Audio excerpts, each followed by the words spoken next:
서울 강남 호화로운 카페 엘리트의 문이 열렸다. 박정우 회장이 걸어 들어왔다. 그의 눈빛은 날카로웠고 입가에는 냉소적인 미소가 걸려 있었다. 뒤를 따르는 임원들은 그의 그림자처럼 조용했다. 여기 커피 맛이 현없어졌어. 박 회장이 불평했다. 누가 책임자지? 매니저가 허리를 굽혔다. 죄송합니다, 회장님. 새로운 바리스타를 고용했습니다. 그녀? 박 회장이 눈살을 찌푸렸다. 여자가 무슨 커피를 제대로 만들 수 있다고. 그 순간 19살의 정희가 카운터에서 나왔다. 그녀는 완벽하게 다림질된 유니폼을 입고 있었지만 그녀의 신발은 닳아 있었다. 어서 오세요, 회장님. 정희가 공손히 인사했다. 박 회장은 그녀를 위아래로 훑어보았다. 너가 새로운 바리스타야? 이런, 이제 길거리에 쓰레기까지 고용하나 보군. 카페 안이 순식간에 조용해졌다. 고객들은 불편한 듯 고개를 돌렸지만 누구도 개입하지 않았다. 정희의 얼굴이 붉어졌다. 저는 최선을 다해 일하고 있습니다. 최선? 박 회장이 비웃었다. 너 같은 사람들은 절대 진정한 품격을 이해하지 못해. 이런 고급 장소에 어울리지 않아. 그는 메뉴를 거칠게 집어들었다. 에스프레소 더블샷. 제대로 만들 수 있겠어? 정희는 고개를 숙이고 주문을 받으러 갔다. 그녀의 손이 미세하게 떨리고 있었다. 박 회장은 만족스러운 듯 자리에 앉았다.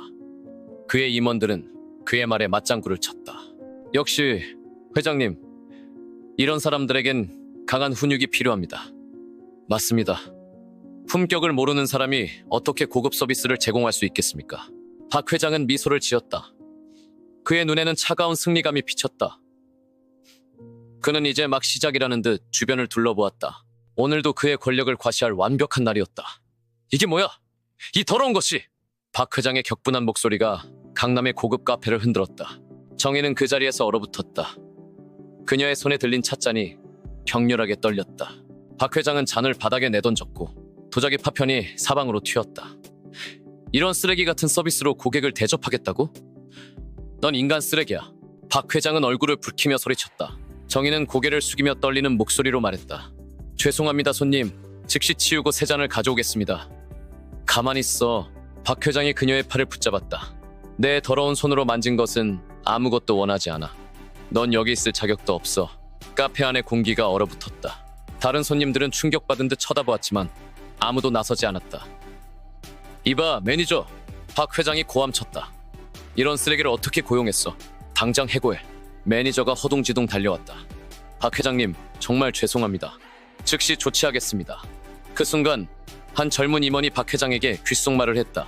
박 회장의 눈이 분노로 타올랐다. 뭐라고? 2년이 노숙자라고. 그의 목소리가 카페 전체에 울려 퍼졌다. 더러운 거지를 고용해서 우리 같은 사람을 접대하게 해? 이게 무슨 개막장이야. 정희는 수치심에 몸을 떨었다. 그녀의 비밀이 모두의 앞에서 폭로되는 순간이었다. 넌 인간 쓰레기야. 내 존재 자체가 이 고급 장소를 얽히고 있어. 박 회장이 정희의 얼굴에 침을 뱉으며 소리쳤다. 카페 안의 모든 시선이 정희에게 쏠렸다. 어떤 이들은 경멸의 눈초리를, 어떤 이들은 동정의 눈빛을 보냈다. 당장 꺼져.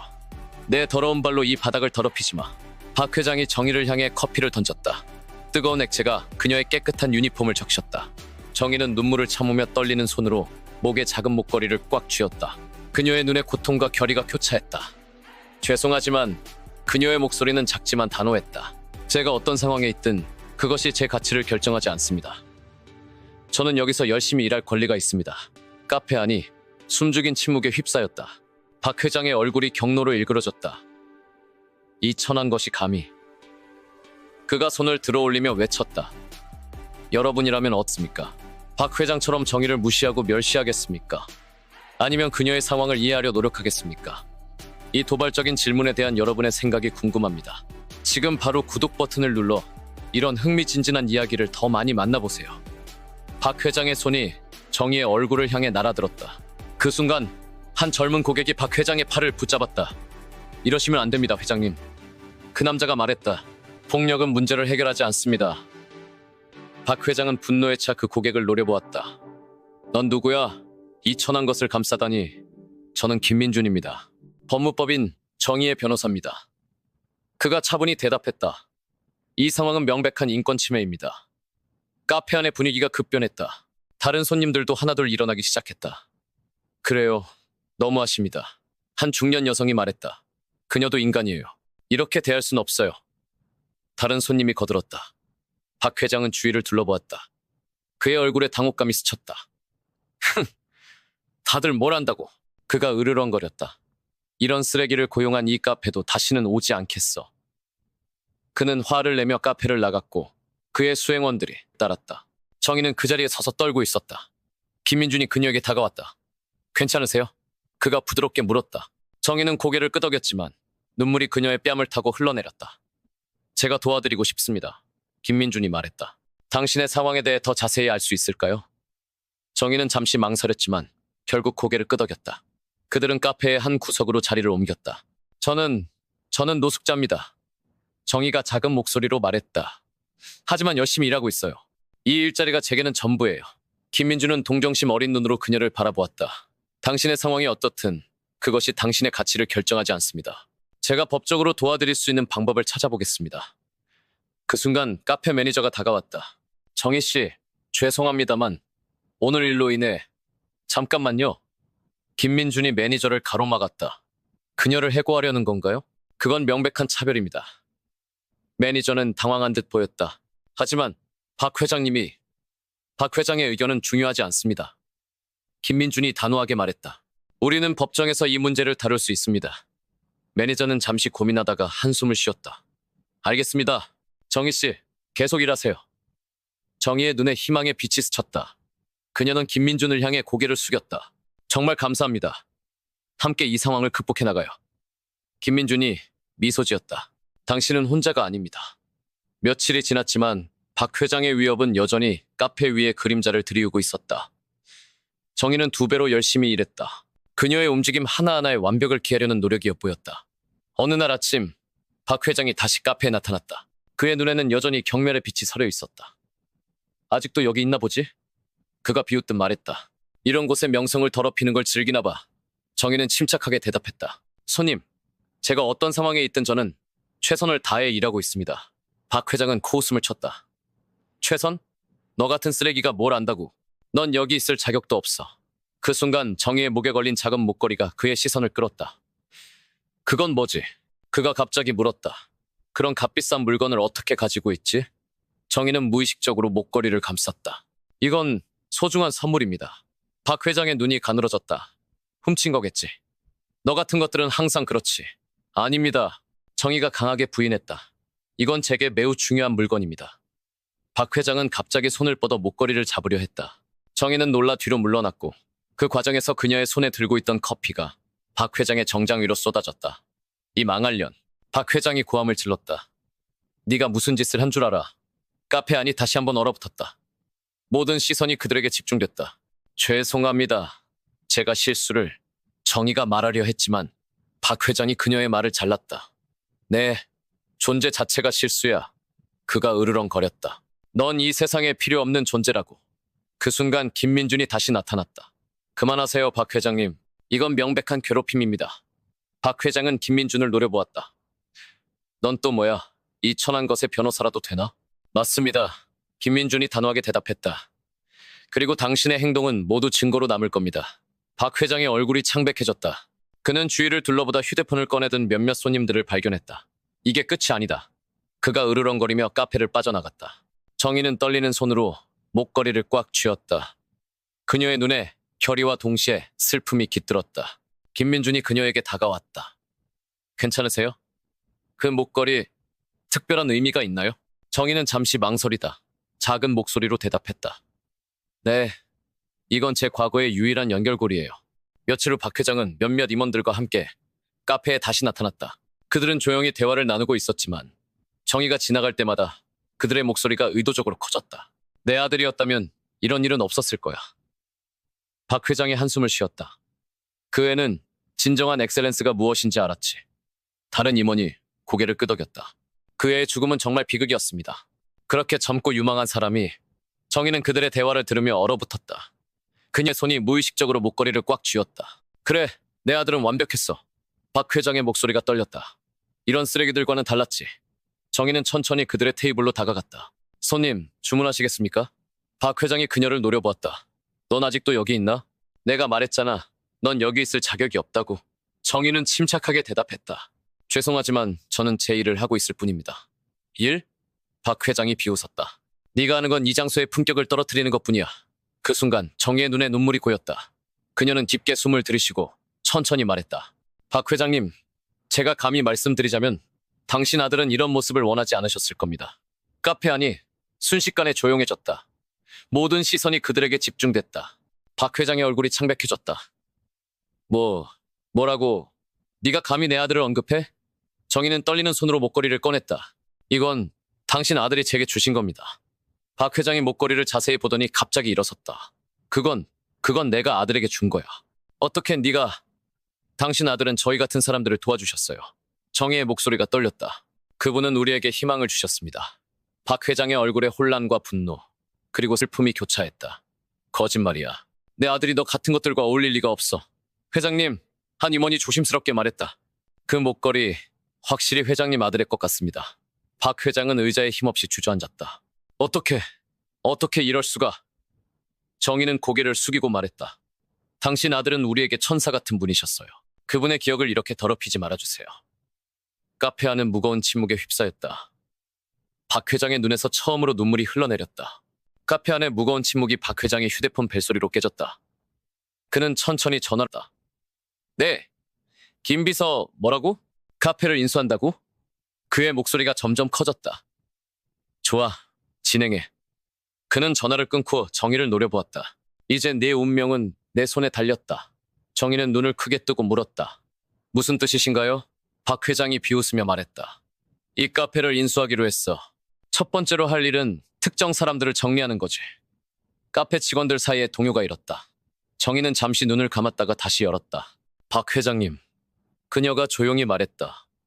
제가 감히 부탁드릴 게 있습니다. 박 회장이 눈썹을 치켜 올렸다. 네가 무슨... 정희가 그의 말을 끊었다. 묘지에서 저를 만나주셨으면 합니다. 뭐? 박 회장이 어리둥절해했다. 당신 아들의 묘지요. 정희가 덧붙였다. 그곳에서 모든 것을 설명해드리겠습니다.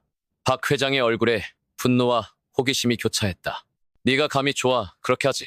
다음 날 박 회장은 아들의 묘지 앞에 서 있었다. 정희가 조용히 다가왔다. 말해. 박 회장이 냉정하게 말했다.